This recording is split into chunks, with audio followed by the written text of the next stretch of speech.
Well, minimizing your YouTube video allows you to continue watching or listening to the content while performing other tasks on your device.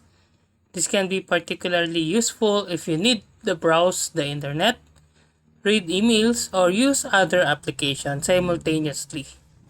By minimizing the video, you can make efficient use of your screen real estate and enhance your multitasking capabilities. Streaming video content, especially high definition videos on YouTube, can consume a significant amount of battery power and mobile data.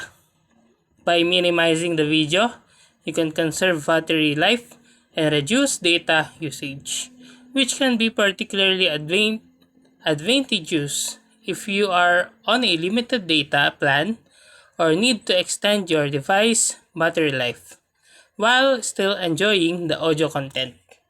So, in this video, you're gonna learn how to minimize YouTube on phone. To do that, open your YouTube application here and then choose a video that you want to watch and minimize.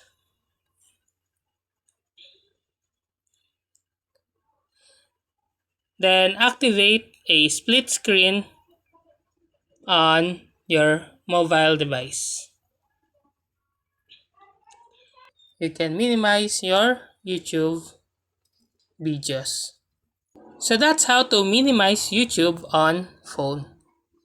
If you like this video, please click the subscribe button and click the bell icon to notify you to our next tutorial.